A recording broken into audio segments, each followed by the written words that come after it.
All right, friends, welcome. I'm going to go ahead and start talking while you're eating. So I want you to eat. This is dinner and a show. So it's important that you start eating. And thank you to Lou for making delicious casserole. That it's hard to believe I've lived this long and never had this kind of casserole with the artichokes and the peppers that are just fantastic. Also, thank you to whoever brought the cupcakes. I love it. I love it. And I can't wait to eat mine. I'm going to save mine till afterwards in case I do a good job. I'll deserve it. If not, I'll give it. If not, I'll eat two. That's perfect. I am going to talk to you about my favorite thing, my favorite subject, myself. So, of course, I'm going to talk to you about my sabbatical. And I'm so grateful. And it starts by saying thank you to St. Thomas. Thank you to you folks for holding down the fort while I was gone. You know, sabbatical is, we can hear Jennifer practicing upstairs.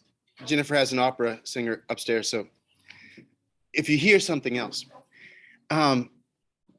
sabbatical is not exactly untypical, right? In academia, you have after so many semesters, you have a semester off, or you can gather time. There are other professions where you get sabbaticals, but it is a part of our practice in ministry that we find sabbaticals are important for the health and well-being of ministers and also for the congregations. Someone described it to me and said, you need kind of mental health vacation. You need to go away to be able to cleanse yourself, regather, and be the healthiest version of yourself for the congregation, but also they need a break from you.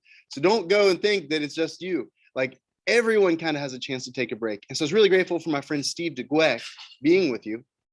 I was really grateful for Steve filling in. He's somebody I worked with at St. Luke's, and somebody I felt like I could really trust, that any issues that came up, Steve could handle it. Steve has seen it, Steve has done it, and he's also just an incredibly nice man. So I hope you had a good experience with him as well.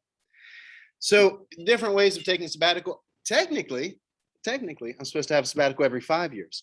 So this is my first sabbatical after 11 years of being ordained. So it's my first time, really, since when I started seminary. Every summer I worked in some capacity in ministry, and I worked before seminary. So it's the first time since I finished maybe the Peace Corps when I was like 22 years old. It's the first time where I had 3 months where I wasn't working, which I don't know if you can remember before you retired how much time you got, but like, it just feels like a long time. So it's really wonderful. It's really wonderful. And it's very unstructured, different ways to do sabbatical. Some people have, these goals where I'm going to write, or I'm going to read 100 books, or I'm going to write a book, or I'm going to go and take a class. This was a rest-filled sabbatical. This was I'm not going to do a whole lot kind of sabbatical theologically, but I'm going to do a lot physically and emotionally.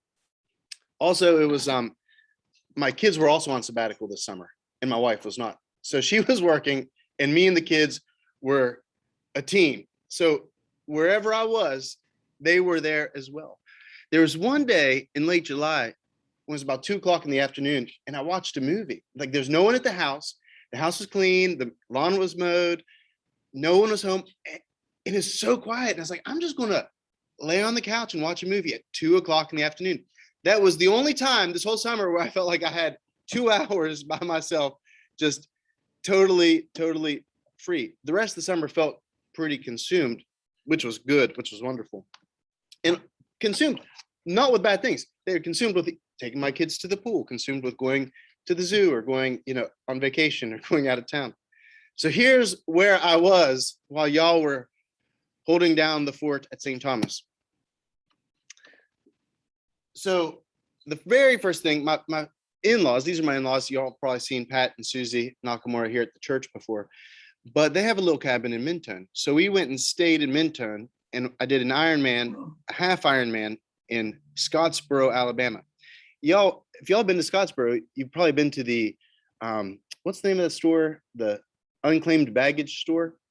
So the very first thing I did, like, I finished work on like a Thursday afternoon. I think like the next Saturday, we were at the unclaimed baggage store with my in-laws hanging out in Scottsboro, checking out where the race would be. And then we did this half Ironman in Scottsboro at Lake Gunnersville and kind of all around the countryside. You heard me preach a long, boring sermon last week about it, so I don't have much more to say other than I did finish. And I finished not necessarily because of my own goodwill, but I finished in part because of my own good guilt that I would feel bad that I'd have to do it again someday if I didn't finish. So, well, it's easier to go ahead and finish this than have to ever do this again. And also, I didn't want my wife holding it over my head. She's like, well, you never actually finished, because I knew eventually I would tell her, and then she would bring it back up at some other point. So this is me riding John Mayfield's bike. John Mayfield gave me a bike several years ago that he built for himself, and that he was no longer riding. And so this was on John's bike. And at one point, someone rode up to me and they're like, man, where did that bike come from? He's like, that's an awesome bike. I had something like that a long time ago. And it felt really good to say, oh, my buddy gave me this bike. And but this is me. The safest thing you can do on a bicycle is take a selfie of yourself, obviously. We spend a lot of time at the house, but there's about a week where we devoted ourselves fully to our plum tree. I know, why am I even showing this picture? But every day we'd pick as many plums as we wanted to. And then until it got too hot or too many flies or too many mosquitoes. But it's consumed quite a bit of our effort. We have a plum tree that's just massive. So we gave, how many dozens of bags away? How many pounds of plum jelly and plum jam did we make and then give away to all of our neighbors? And there was a lot of time consumed outside. But the big first trip was we went to London and Wales. My wife grew up with a girl at St. Andrew's Episcopal Church downtown named Laura Shine. Laura Shine, and actually there's a third kid named Seth Olson. Seth is now a priest at All Saints, and Laura Shine went to seminary with us. She came a year after us, and she ended up marrying a guy who was a year below her in class stature. So Laura Shine and Katie have been good friends. They've been best friends their whole lives. They're godparents to our children. We're godparents to their children. For some reason, they felt like they were called by God Almighty to go serve in Wales as priests. And we do have a relationship, we are the Episcopal Church, but we have a relationship with the Church of England where you can kind of cross over back and forth. So they felt like the best place to go would be to Wales. So a big part of our decision this summer was, let's go visit our friends Laura. They've been there for about 4 years. They had one son that we never even met. And we thought, it's just time. We just got to go. Katie initially wanted to go to Japan. My wife is half Japanese, but they weren't letting anyone in Japan at that time. So that made our decision a lot easier. So we're not even allowed in Japan. And it was the first family trip where we were just kind of dabbling in the waters of like, can we do something fun with the kids? Where honestly, before this age, the answer was kind of no. Can we do fun things? Like, not really. Catherine was always like so small and whiny that like, going to Disney World is like throwing pearls before swines. It's like, oh, we're just going to go and have meltdowns and have a miserable time. Like, this was the first kind of, they're big enough to actually like not whine between meals. They're big enough to actually walk in the city a little bit. I ended up carrying Catherine almost the entire length and distance of London on my shoulders. So there was that. But it's like, you know what? We're just now in survival mode. So the very first day, we're all jet lagged. We've been awake for like 24 hours, but I just made the family go downtown. I found a really interesting place to stay for ministers on sabbatical that had been a place since the 1800s. So we found this like really nice place in the suburb, close to a tube station, so we could just jump on the train and go back and forth. So we got there, we got all settled in, and it was really great because it was very economical. It was super inexpensive for us to stay, and we could all stay together in family rooms. They had big breakfast every morning, and they had outside where we could send the kids when they're annoying us inside. So the whole thing was like really nice. But the first day, we're like finally in London. So like we're going to the London Eye. Let's just go and see what we are going to see. So we kind of navigate downtown, and the first thing Catherine says, like, I'm not going on that. Like, she sees the London Eye is this giant, Ferris wheel. Catherine's like, hell no, right? And so I do like that great parent thing where I'm just like grabbing her by an arm and leg. I'm like, you're getting on this thing. Like, yeah, you are embarrassing me right now. You will get on this Ferris wheel. So we get on the Ferris wheel, and she freaking loves it. It's like the very best thing she's ever experienced in her life. Catherine is the one who's like on the glass, like trying to rock the boat. She's like, let's see if we can tip it over. And like, no, they loved it. By the end of the day, we walked into Westminster Abbey. The idea was like, we're going to tour it because we're priests and we love this kind of thing. And it's like really hot outside. It's really cool on the inside. Catherine was just like minutes away from passing out. So finally we get back towards our little neighborhood where we're staying. We go to the little local pub. We order some fish and chips. I order like a beer poured right from the cask, the way it's meant to be. And Catherine falls asleep hard, like on the chair, right? Catherine like slept for the next like 15 hours. We went one day in part because, you got to do the London things when you're in London, but in part because this is like what I'm talking about to you every single Sunday. We went to the British Museum, and there's 3 big areas of the British Museum. There's like, you walk in, there's the Assyrian, Babylonian area. There's like the Egyptian area. And then the third is like the Greek and Roman area, right? That's basically it. It's basically where they went and colonized the world and stole all the good artifacts and brought them back to England. But it's all the stuff that I'm talking to you about all the time when I'm talking about the Assyrian exile, or I'm talking about the Babylonian exile, I'm talking about these wars against Israel, or even Pharaoh and Pharaoh's armies, like Ramses II, who is the evil villain of Exodus. He is the Pharaoh. It's not, oh, he's some mythical or magical made up character. They have his body at the British Museum. Like, he's wrapped up as a mummy in the British Museum. I couldn't find him. And so he must have been not on display at the moment, but they had other mummies. I made the girls go and look at all the mummies and get up in it, right? But it's really interesting for me because it's saying this stuff that we're talking about, right? It's only a trip away. It's like when we went to Israel, all of a sudden, all these places like Galilee that you're talking about, Capernaum, and then you're actually walking through Capernaum and you're like, oh, here's the synagogue where Jesus would have sat with his friends. All of a sudden you're seeing like these things from Egypt. You're seeing the pharaohs, you're seeing the mummies, you're saying, oh, it's real. It comes alive in a whole new way. So they suffered through all of our tourist stuff. They suffered through all like the boring English museums so that they could go to Harry Potter World, Harry Potter Studios, right? Any Harry Potter fans out there? Yes. Honestly, everyone should go to Harry Potter World. I've never been to like any major studio, but it was strange in that it's not like I've been to like Universal Studios, and you pass in, if you go through Los Angeles, you pass big studios. What was interesting is outside of London, I mean, it took some effort to get there. I mean, it'd be like driving from Birmingham to Chelsea. But once you finally got there, it's like they just had this huge property and said, we're going to build a studio set. And they filmed now, I think 10 or 11 films there. And you just walk into where they're filming. You just walk into, the different buildings where Harry Potter is. It's a very trippy experience. So finally, we got on the train and we rode to Wales. It was like a 2-hour train ride. So it was like super easy, right? We went to visit our friends. And it turns out there's nothing in Wales. It turns out Wales is like a slightly less economically depressed West Virginia. I was like, when we got there, I was like, oh, like I'm familiar with this, but also to our friends, like, this is where you chose to live. Like, this is like, you look at all the cities in the world, you're like, the hillside in Wales. Yes.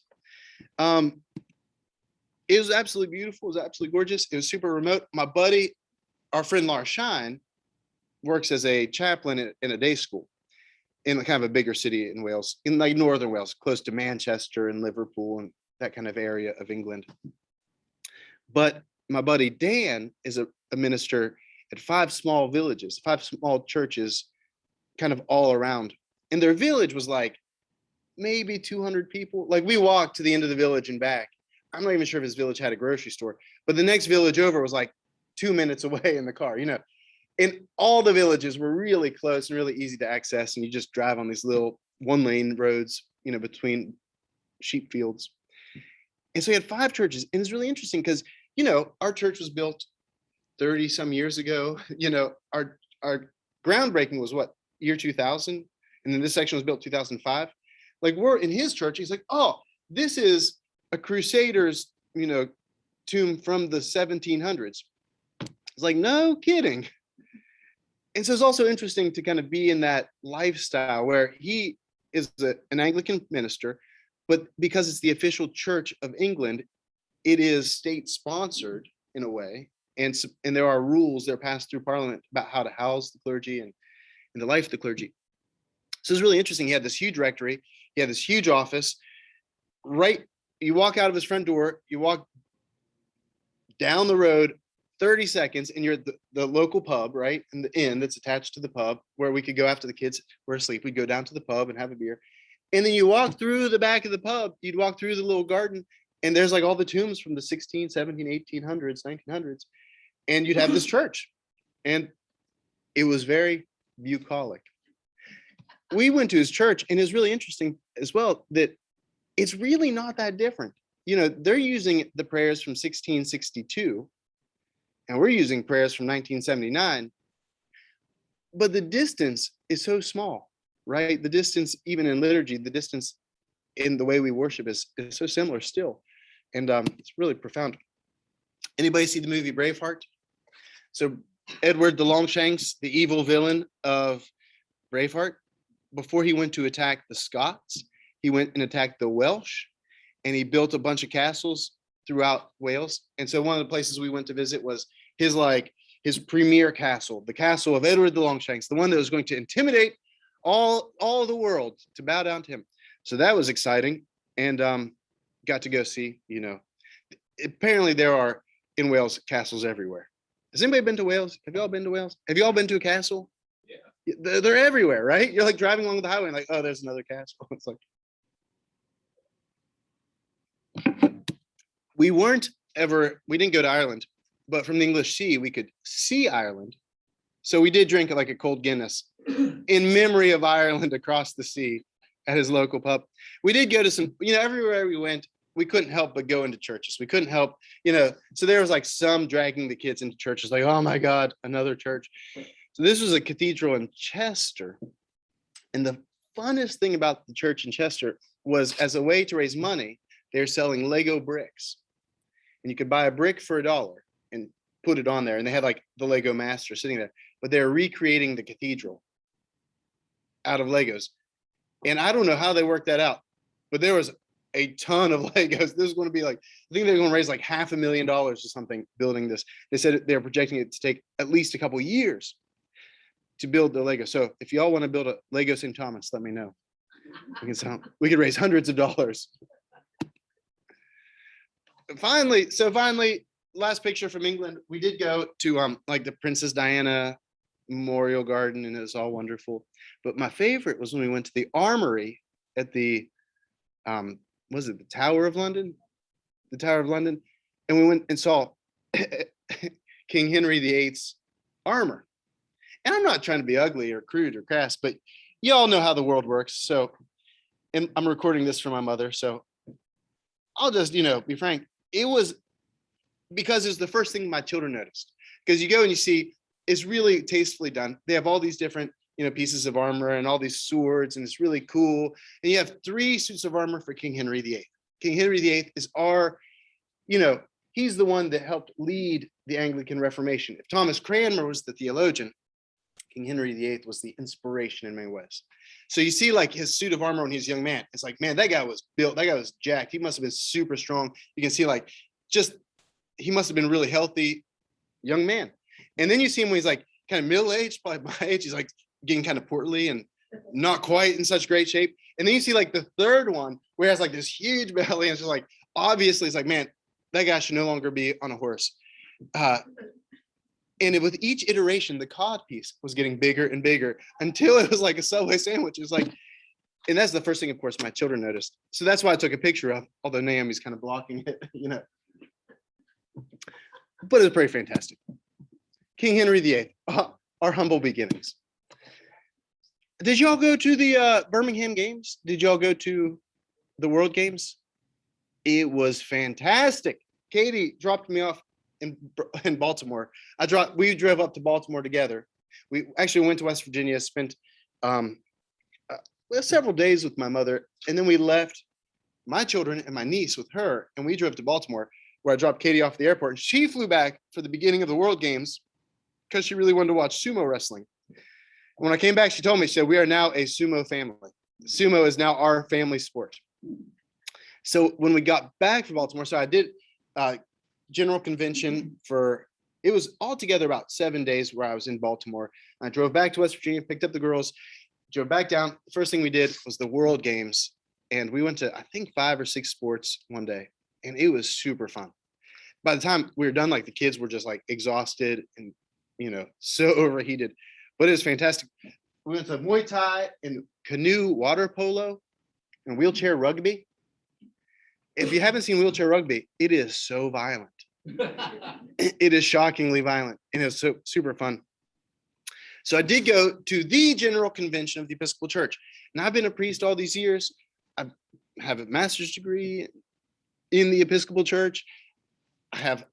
My wife works for the Episcopal Church, and I learned more, I think, in those 4 days of meetings about the structure and the governance of the Episcopal Church than I've learned in the last 15 years. Just being there and seeing it, it's for people who read at night Robert's Rules of Order to go to bed.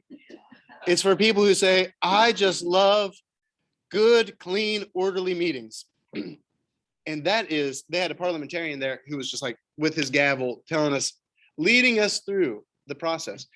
It's interesting because it's built on the bicameral system, the same as American democracy. So America was built with a House of Commons, like from England. So that'd be like our House of Congress. And then we have the House of Lords, like in England, which is our Senate. And so we have the same. We have the House of Lords, which is the House of Bishops. In England, if you're a bishop, you're automatically part of the House of Lords. That's why they call them Lord Bishop, because you're automatically a Lord in England. So you'll hear me sometimes, usually I'm like making fun of the bishop. I'll call the bishop, our bishop, Lord Bishop, and they really dislike that. It is great. So there's the House of Bishops, the House of Lords, and then there's the House of Commons, which is our House of it's the lay and clergy order. And that's like the House of Commons. And so I was elected as the 3rd alternate deputy for Alabama for this district, but it happened that everybody else either failed or had to not go for some reason. So I ended up being a delegate. So I went to represent you, and I was your voice, voting exactly the way you would have voted.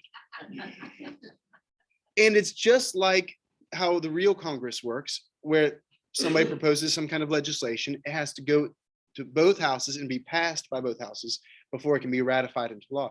That's the same thing with the Episcopal Church. That if you want to make a substantial change, if you want to say, we're going to amend our liturgy in some ways, it has to be proposed by the House of Bishops or the other one, ratified by the other, and you have to do that at 3 consecutive general conventions, and they're only held every 3 years. So it would take 9 years passing through 2 houses to get through. And you're allowed to debate, right? And so, but there's all structure around it. So how we debate, the rules of debate, it's really exhaustive and educational. I was the secretary for World Mission. So in the House of Commons, there was a subcommittee on World Mission, Global Mission. And I was just on my computer taking notes and like refining the notes so people could see it and helping do the Zoom. I was moderating Zoom. But we would have interesting things like one of the things we passed was we want to make it easier for international students to access our seminary educations in America online for free. So I know we have companion dioceses in like South Africa and in Burma, Myanmar, right? So if you're a student in Myanmar, and let's say your school, it's an Anglican seminary, but they don't have, let's say, systematic theology teacher. But we at VTS, where I went to seminary, have a great teacher of systematic theology. And we're doing this class, and it's able to be broadcast over Zoom or recorded and shared. We want those global partners to be able to access that. So we had this whole resolution, we made it into law language, sent it to the bishops approved, we approved. Okay, keep it going. So that's the kind of legislation that's not related to worship, but is related to our community life together. And there's something like 15 or 16 different subcommittees that are all working. And each subcommittee, we had 6 resolutions in my one subcommittee. Some subcommittees might have, like the subcommittee on liturgy and worship might have 10 or 15 or 20 different resolutions. There's all kinds of subcommittees. Do you have any questions? This guy right here giving the thumbs up, that's Seth Olson, who grew up with my wife, Katie, at St. Andrews. Y'all have any questions? General convention? Okay. Yes, Sarah. Did it take 9 years to help the students? Or just some things go right away? The changes to our liturgy take 3 years. Okay, I'm not sure. No, because they also pass like some things like the budget, where they pass every year. These are some of my godchildren who came down and hung out with us for a while. And I had a buddy named Andy, who's a Roman Catholic priest. Andy and I were ordained the same month. Andy's a few years older than me, but he and my brother were best friends in Boy Scouts. And then I was always the tag along until maybe his senior year of high school. And my brother would go to school really early for cross country practice. So Andy would come and pick me up. So then Andy and I began a friendship when we were in high school, that we were close buddies. Andy, he lived 3 houses down on one. My house was on a corner. And when I looked out my kitchen window, I could see down the road this way and see Andy's house. And every afternoon I could see Andy leave his house around supper time, walk right in front of my house and walk down towards his nanny's house, who lived 3 houses down the other street. Andy's nanny growing up had been my elementary school cafeteria worker, cafeteria cook. So we all knew each other. We all loved each other. Andy's father was a coal miner, but he was also the youth minister for the Catholic Diocese of West Virginia. So we would go sit on Andy's porch in high school and then in college. We'd go drink his dad's Bud Light before he got home from the mines and read his dad's books. And his dad would come out and join us, and we'd like talk about theology. We'd talk about God. He would introduce us to new books, new authors. He'd introduce us, or he'd just challenge us, hey, have you guys read the Saints? Have you read the Desert Fathers? And he'd give us these big tomes of books to read. And at that time, we just loved it. It was so thrilling to be in, a young college student with nothing better than to sit with your buddy on his porch late at night and talk about theology. I guess this is why we ended up in seminary. So we ended up going at the same time. He's ordained Roman Catholic. He's still up in West Virginia, and I came down here. So he came down to visit as well. One day, we did go to Six Flags Over Georgia. Have y'all been to Six Flags Over Georgia? Do y'all know little Carter Polk? So Naomi and Carter have kind of grown up their whole lives together. So Ben and I took Carter and Naomi, and we thought, oh, this will be great. They can ride roller coasters, and you and I can sit in the shade and not ride roller coasters. We got on the very first roller coaster. I don't know if you've ever been with a child on their very first roller coaster, but I wasn't prepared for how scared they'd be. They're like, as you're clink, clink, clink, clink, going up the very first hill. And all of a sudden, I feel like Naomi's like nails digging in. She's like, what is happening? I don't think we did a good job explaining things like the speed, like the physics of like riding on a roller coaster. This was kind of a dad's trip, but we're like, oh yeah, you're big enough. Go ahead and get on here. And she's like, I think I'm scared. It's like, nope, we're in line. You're going to ride on this. By the end, they were super into it. Okay, so finally, this is all taken the first 2.5 months.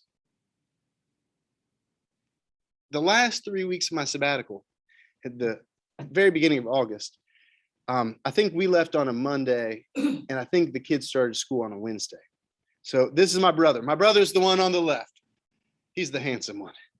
My brother and I told my brother, we were talking about this for several years. We were saying we should do something big when I turn 40, although I just turned 39. So when I turn 40, we should do something together, like have some big adventure. It's like, absolutely, that'd be great. I said, I really would like to do something that involves walking and eating. Like I'm thinking like gentle rolling walking, like we walk across the hills of England until we're tired, and we stop at a pub inn for the evening and eat, shepherd's pie. It's like, I want to eat good food. I want to like walk leisurely. My brother's like, no problem. I got the best idea. My older brother, and that's significant because when we're together, he calls the shots. When we're together, he also drives the car, he usually pays for the beer, he's my older brother. So he takes responsibility for these things. He's like, no problem. I've got the perfect idea. He's also a geologist. So his work, about half the time he's behind a computer, writing reports for the Geologic Survey or creating maps or models or whatever geology people do. The other half the time, he's walking in the mountains in Colorado. He lives in Denver, and he's like hiking in the mountains and putting instruments in the ground. And he's in great shape. He's very athletic. It's like, oh, I have this great idea. It's going to be a super easy walk through the Alps. I was like, great. He's like, but he didn't even say the Alps. It's like, we're going to walk, but we're going to eat every night in Switzerland or in France or in Italy. It's going to be beautiful. The best food you've ever eaten. It's like, that sounds great. So when we like land in Geneva, and we're like looking at Mount Blanc from the distance, like, that is not a gentle rolling hill. This is not what I was expecting at all. We got to Geneva. You can't tell super well, but there are 4 figures behind us. This is the Reformation Wall. Geneva was really significant in the Reformation, as Martin Luther was beginning to kick up dirt down in Germany. John Calvin began writing and publishing. It was also around the advent of the printing press. So all of a sudden they're able to publish their treaties and writings, and they're both prolific writers. John Calvin is from not terribly far away in France. He's from kind of, I think, Lyon, France. So he's writing a bunch, and he was invited by the city of Geneva to come and help them. They have a big cathedral there. There had been some Christian presence probably since the 4th century in Geneva. He said, come, teach us this Reformation thing. My uncle came with us. And this is like an interesting side note. I'm going to come back to the Reformation. Hang that up for a second. So my uncle is this guy in the middle with the red shirt. About 3 weeks before our trip, my brother and I had been playing this for months. And when I say we've been playing, Francis had been planning this for months, and he'd been telling me about his plans. But he had to make all these reservations. And one of the big things was we were going to stay. We were going to do this as inexpensive as possible. So we were going to stay in mountain huts. We're going to stay in these big group rooms where some rooms might have 10 to 50 people staying in them. We have to make reservations months in advance. About 3 weeks before the trip, my uncle texts me for some random reason, and I text him back what we're doing. He says, that sounds fantastic. I would love to do that. How do I come on your trip? I thought he was joking. I said, well, if you can get to Geneva in 3 weeks. He said, no problem. I'll make it work. I said, oh no. Then I text him back like, and you have to find a place to stay. And he's like, no problem. And in 3 weeks, he just made it happen. Now, what's interesting about this, my uncle owns, I think, 6 or 7 high-end hair salons. So he's in like the fashion industry. He's been in this industry for about 40 years. We're like, there's no way he can leave his business. And he told us, he said, and he's traveled a lot, but when he travels, he like goes to Milan and brings like 30 hairstylists with him. And they do like conferences or, classes or some big fashion event. He said, this is the first time in 40 years I've ever taken this much time off work. Also the first time in 40 years I've ever done something not hair related. So that's kind of profound. The other thing was, he said, my father died 12 years ago. And my uncle looks almost exactly like my father. He's a few years younger. My dad was one of 8 children, and there were 6 boys. And all the boys look wildly different, except for these 2. My uncle's hair was a little bit darker. My dad's hair was a little bit lighter. My uncle was always extremely fit and like really into, exercise. My father wasn't.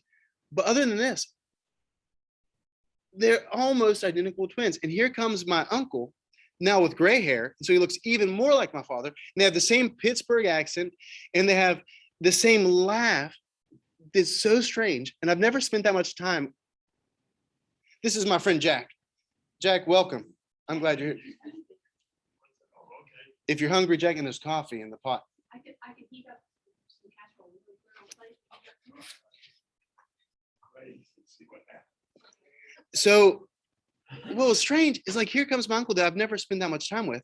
My father, who's been dead for 12 years. And all of a sudden we're walking every day, spending like 16 waking hours a day with this person who looks and sounds and acts and is kind of embarrassing, just like my father. So that was like, I'm going to get a therapist just to process that experience. My uncle was also, and everyone in my family was Roman Catholic. And so my uncle's still Roman Catholic. So we're in Geneva, and I'm like, we're touring John Calvin's church, we're at the Reformation Wall, we're doing all this stuff about the Reformation. And finally, at the end of the whole trip, he says, what's the Reformation? I was like, this man who went to Catholic school for 18 years, it's like, you somehow omitted in the last 65 years of your education, you somehow omitted a pretty significant part of world history. So anyway, once we started, we went from Geneva to a town called Chamonix. And Chamonix is where Mount Blanc is. And Mount Blanc is this big mountain with the glacier on top. Mount Blanc is the tallest mountain in Europe. And so you can get to the top of Mount Blanc. You can, like, with ice picks and rock climbing gear, but it's like very extraordinarily dangerous. It's the same way that people can get to the top of Mount Everest, but like it requires maximum effort. So there's also a walk for those of us who aren't going to climb over the glacier and fall in the crevasse and die. For those of us, there is a walk through the Alps around Mount Blanc. So what you do is you start and you just kind of walk in this giant circle. It's 110 miles. So we had everything in our backpacks and we started in France, and we started walking from France kind of, and every day you'd walk, through a valley and up to the highest, you'd hike to the lowest pass, which was, the highest imaginable place you could possibly walk. You'd walk up to this pass, and then you go down to another village. So you'd start in a village and you'd end at the village every night. So you'd start and you'd walk uphill for about 5 hours, and then you get to the very top, and then it felt like you had to walk uphill again. When you start walking downhill, but it felt like you're still walking uphill, right? So 8 hours, 7 hours every day, we get to finally a hut. The very first thing you do, pull off your sweaty boots, your dusty boots. It was so dusty. There's a drought happening in Europe this summer. It's this devastating drought, really devastating a lot of rivers, y'all saw. But it's also super hot. So every day we're dusty, we're sweaty, we're exhausted. Francis, who's an athlete, did great. My Uncle Glenn, who's super intense, he did great. The person who complained the most was me, who had just done the Ironman, right? Where every day we're about like 4 hours into a walk. It's like, my God, Francis, how much more of a mountain can we possibly walk over? But, every night we were staying somewhere new. Several nights we're staying in different countries. Every night you walk down. And even though you were just in France, you get to Italy and they're like, oh no, this is definitely Italy. Like, we have nothing to do with the French. You're like, it's only like 5 hours that way. Like, nope, we are Italy now. We will now have wine and pasta. So it was great to be able to experience these different cultures. There's something profound about just walking as your purpose for the day. When I was finished with the Peace Corps, the last time I had sabbatical, when I was finished with the Peace Corps, I went to Europe and I walked on the Camino de Santiago, and that took 40 days. So the first 10 days, you're just trying to get in shape, trying not to die. By the 40th day, you're like a superhero where it's like, I can walk across the earth. So this was kind of how it was as well. Like the first couple of days, you're like breaking your body in, your shoulders and your hips, just the weight of the pack, the burden of the water that you're carrying. But by the end, we just felt so healthy and strong. By the end, we finally acclimated to the altitude of everything. So like, here's like a great picture, right? The very first thing happens is like, I sat down, I'm like pulling off my boots. I'm like, I'm sitting in like the littlest bit of shade that we could find. And my brother's like over on the other side. He took this picture of me and I took a picture of him because he's overlooking at like some rock slide. He's like, isn't this fantastic? It's like, yes, rocks. We get it. It's like all I've been seeing for 10 days are rocks, even more rocks. But he did get me food. He did get me, his promise was, I will make sure you eat well. So we did get to eat pizza in Italy. We did get to eat, lots of cheeses in France and way too much cheese in Switzerland. I mean, there's one point where we told the folks, they gave us an option for dinner. They said, would you like fondue again? Or fondue? And we're like, no, we are all lactose intolerant. Our bodies no longer process cheese. Like, we'd eaten so much fondue, we'd eaten so much cheese where it's just like, and one night we had a fondue that was just wonderful. I don't know if y'all ever had fondue, it's just rotel. I mean, it's just cheese. It's so much cheese. Sometimes you eat it with bread, sometimes with like boiled potatoes, but it's just like this molten lava cheese. And we ate this beautiful fondue one night, but we were staying in an inn right above where we ate. And it just smelled of cheese so intensely, in that like good Swiss kind of funky cheese. And I think like we were just a little bit nauseous on cheese for a while. What is that in the middle? What am I looking at in the middle? Cheese, All cheese? bread. Yeah, that's like, this is bread, the crusty French Okay, bread. okay. And then cheese. There's 3 different kinds of cheese. Oh, most breakfasts, what do you eat in Europe for breakfast? It was like bread and cheese and maybe yogurt. For lunch, we just carried a loaf of bread, and sometimes we'd bring like a hard salami or a hard cheese and maybe an apple. And then at dinner, they were serving us several nights bread and cheese. So when we got to those places like in France or in Italy where they had some salad or something fresh, is like, oh my gosh, anything that is not bread and cheese. And then, one day we did take off a day in Italy and we got on a gondola. We rode 3 gondolas. We rode one, and I'm not like super into heights. So I'm not like loving life on this gondola. But we rode a gondola up the mountain. Then we rode one to the very peak of the Italian Alps. And then we rode a gondola across from Italy to France, where we kind of rode across the glaciers. So this was like me and this little, it was like a 4-person gondola. So it's really small and it's like swinging over this glacier.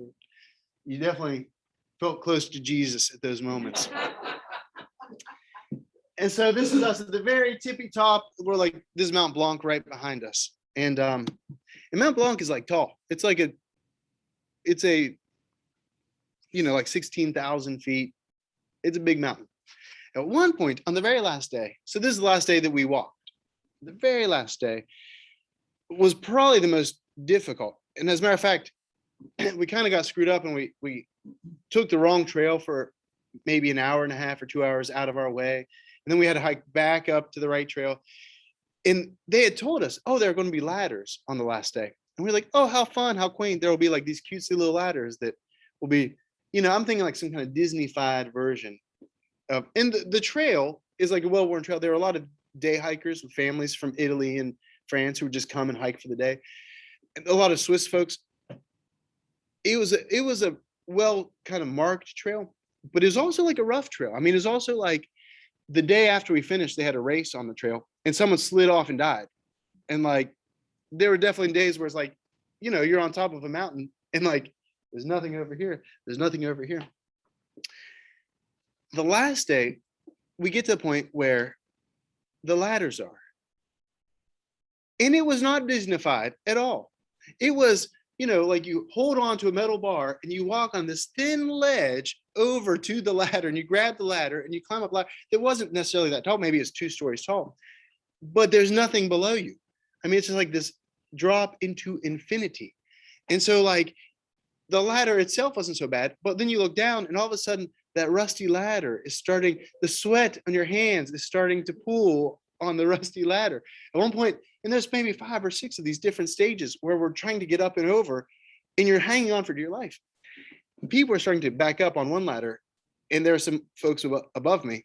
At one point, I just started, I was trying to be nice, but I was also hollering at them. It's like, folks, you're doing great, but you got to move your bodies. Like, we are not stopping on this ladder, dear God. So here's like my uncle coming up and over one of these ladders, and it's hard to get the perspective. There's nothing behind him except death. And so it's really motivating. At one point, I looked at those guys and was like, this was wonderful. I love you guys. I'm making it to the top, and I'm not going to turn around until I'm at the top. So if I see you at the top, that's great. But if something happens to you, I'll preach at your funeral. I am going forward. It's like my eyes are only going ahead. So finally, we kind of made it to the very peak on the very last day.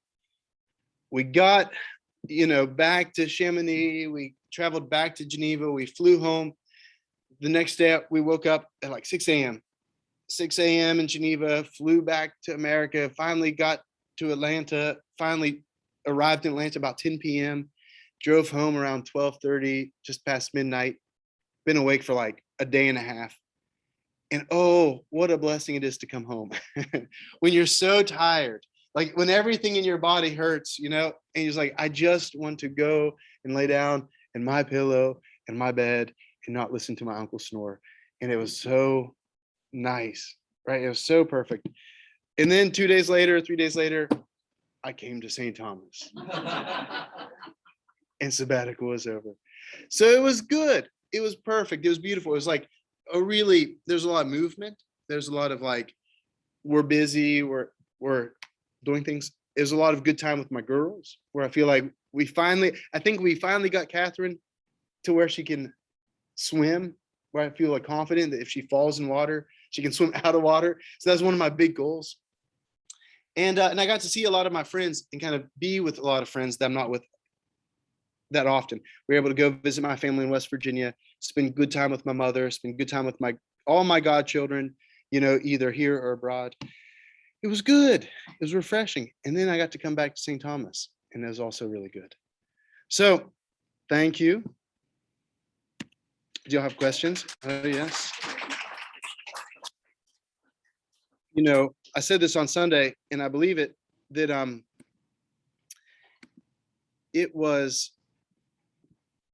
it's so nice to go on vacation, in part because you have to come home. And in part, that's what makes it special. Like, you go to the beach and you have a great time because you get to come home. In the same way that, like, the summer was really beautiful because there was an ending to it. And really, by the time I came back to St. Thomas, I was so grateful to come back. I really missed Lou, and I really missed Lynn. I didn't realize that Lynn and I bother Lynn continuously all day long for about 8 hours every day. And all of a sudden, I don't have someone to just bother all day long. All of a sudden, I'm like trying to talk to Katie like 20 times a day, and she's super annoyed. It's like, so it was so nice to come back. Do you have any questions?